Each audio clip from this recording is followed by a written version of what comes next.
All right. Shut up for a second. Get it together. Come on, let's go.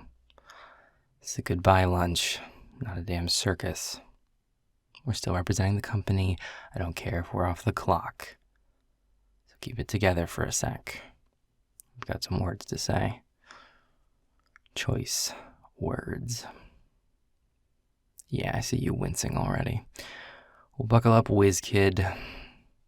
We are gathered here today at this auspicious pizza place to celebrate our person of the hour, the so-called brain of our department. A person I more consistently refer to as a smartass, but I guess that's not a particularly politically correct term for around the office. But luckily, we're not in the office right now, so smartass it is. You came into this department 2 years ago with big plans and even bigger shoes to fill. Carlos was a piece of work at times, but he was basically a fixture of this place for almost 10 years. And he was good. So it was going to take a lot to replace him, especially for someone coming from outside the company. Brand new. But you did it. And you did it fast, and you did it well. You made a name for yourself here. Someone who was dependable and hardworking and had a good head on their shoulders. Someone we knew we could count on. And that's not to say we didn't have our fair share of problems. It might be a good head on those shoulders, but it's a stubborn one, too. I don't have to tell all of you how many times our one-on-ones would devolve into what could politely be called a shouting match. Although, let's call them constructive discussions, if HR ever asks.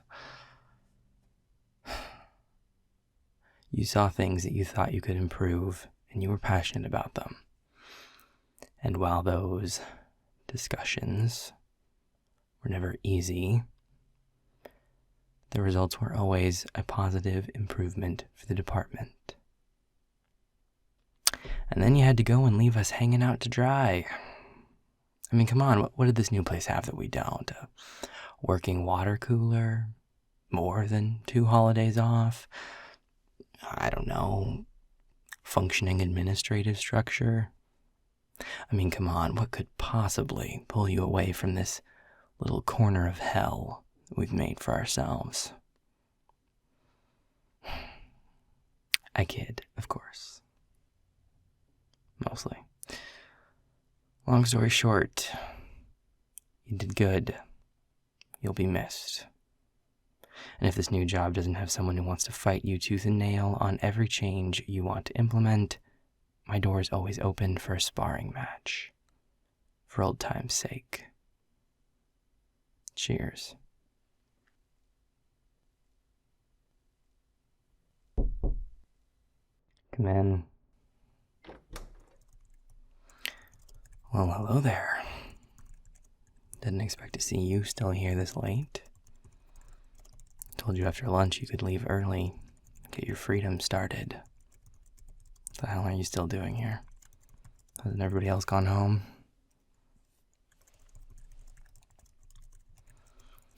I'm finishing up some paperwork.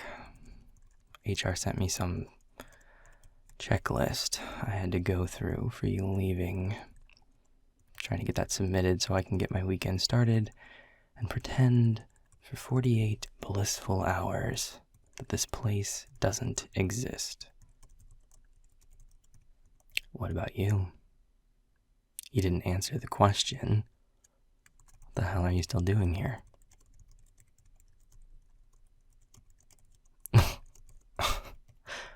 I can give you my attention while still typing.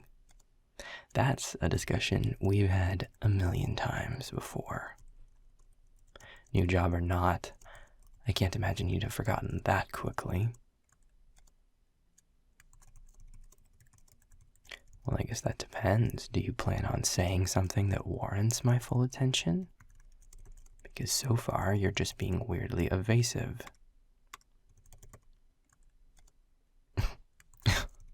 There's nothing weird about my attitude right now. You've already made it abundantly clear what you think of my attitude.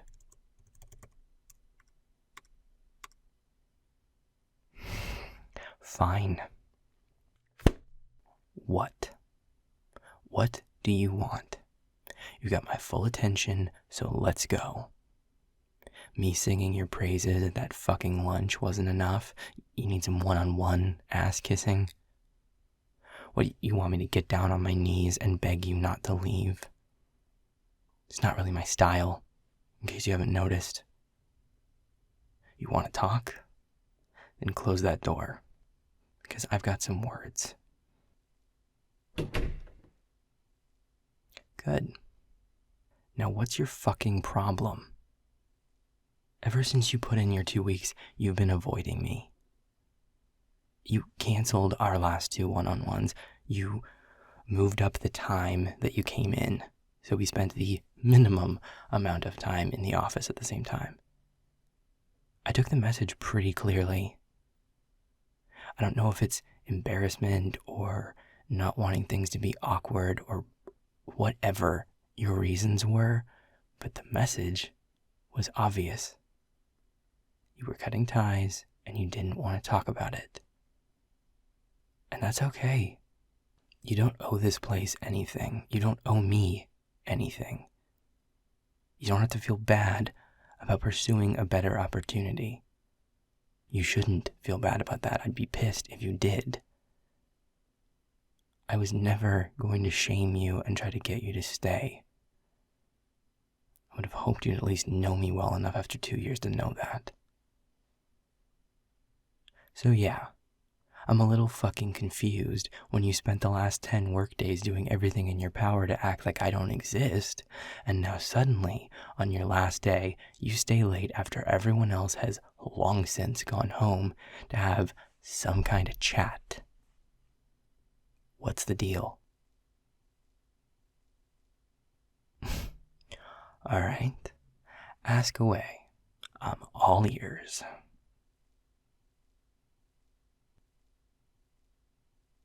Mean? That's the word you're gonna go with.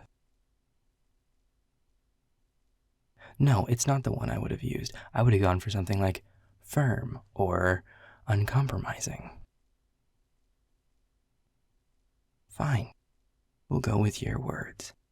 Why was I so mean to you? I was mean to you because I had high expectations for you. You walked into this place on day 1 like you owned it. And quite frankly, you didn't. You were over your damn head, and it pissed me off that you wanted to pretend you weren't. From day 1, you acted like this was the most backward, broken department you'd ever seen, and that you were God's gift to the fucking company for coming in to save it. You talked down to me, your boss, like I was somehow all the problems of this place given human form. Like I was personally responsible for everything wrong in this building. As if I even have any power in this fucking place. I'm middle management in a multi-billion-dollar company. I'm not even a cog in the machine. I'm the rust along for the ride. And you talk to me like I was the CEO in charge of only the worst shit about this place. So needless to say, we didn't start off on the right foot. And the truth is, you are good. You're very good. You have great ideas that can and have made a big difference in this place. But you're still short-sighted. The benefit of being on this side of the desk, the one they don't tell you about, it's perspective. I know the limitations of this business and this management and our rules and policies. So for every incredible, innovative, groundbreaking idea you had, someone had to be the one to drag it down to reality, to make it something that we could do with our budget and our staff limitations and our system limitations. And I was your boss, so that someone was me. You think I liked pissing on your parade all the time? You think I liked watching that little spark in your eyes die every time I had to shut down another great idea of yours? Or water it down so much that it barely made a difference anymore? No. It fucking sucks. This job fucking sucks. Your job fucking sucked. Working in a corporate machine that doesn't give a shit about you fucking sucks.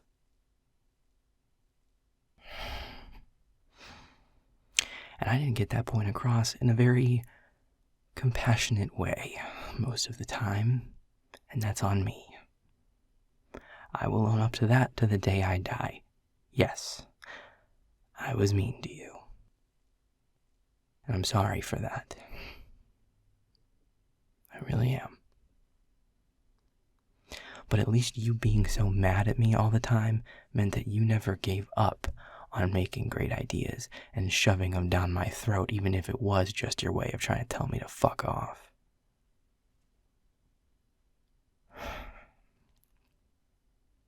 You were a great employee to supervise, even with all the fighting.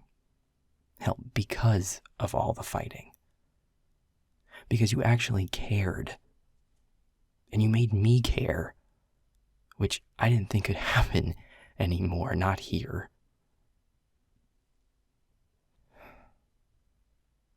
I went to bat for every idea you brought in front of me. I wore a damn hole in Pete's carpeting, pacing around his office, fighting tooth and nail to get just a tenth of what you would propose approved. And whenever I'd finally argue my way into getting that one scrap of your original idea actually executed, yeah, maybe I should have come to you and, apologized on behalf of management and coddled you and told you that I'm sorry it didn't work out, but that I did everything I could and that was all I'd managed to get deployed. But you know what? I was angry because I agreed with your ideas and I fought for them and I got beaten into the ground for it. And then at the end of all that, you'd walk in here with your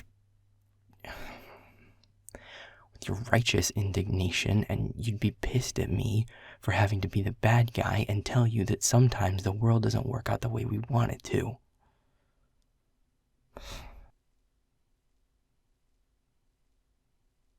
I've got a bad attitude. You've said it. I've said it. It is what it is. I'm working on it, and that's not an excuse, but it's just the truth. Maybe I've been in this shit job for too long. But arguing with you about it every day, about what it could become and what it should be and how we could fix this damn place, it made the job a little less shitty. So yeah, I am going to miss you. I'm really gonna miss you. I'm gonna miss those conversations that we'd have at the end of the shouting matches when we were both just exhausted and raw and honest with each other. When we talk about what was wrong with this place and what we'd do if we had all the money and all the time and all the power to actually do something. And I'm gonna miss those times when we'd each try to make things normal between us again in our own stubborn fucking ways. And we just shoot the shit, talk about real life, and remember for just one tiny portion of our shit day that this place wasn't the only thing going on in our lives.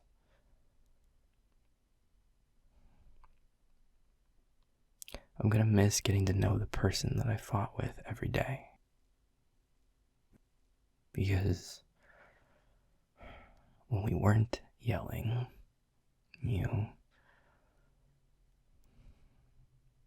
seemed like a really cool person to know. And if I got to know even a fraction of that person underneath all the ideas and the passion, then it was worth it.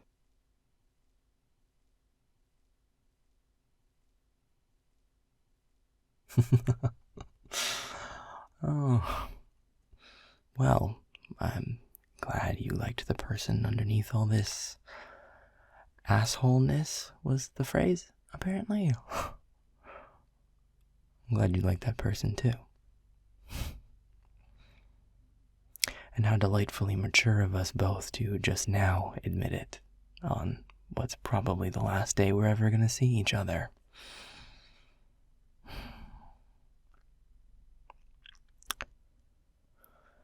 Although, that said, at this point, we're both off the clock. Your last day here has officially ended, so I'm not your boss anymore. I'm just Aaron. Not Aaron, that fucking asshole manager I hate.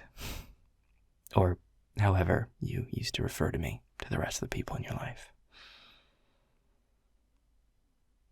So, if we were to try and get to know who we both are outside of all this corporate shit, well, HR certainly wouldn't mind. And I guess what I'm getting at is that I wouldn't mind either if you wouldn't.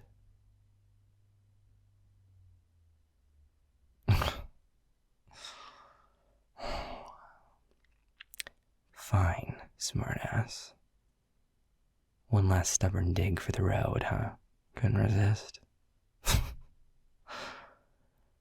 Alright. For once, you win. I'll actually say it.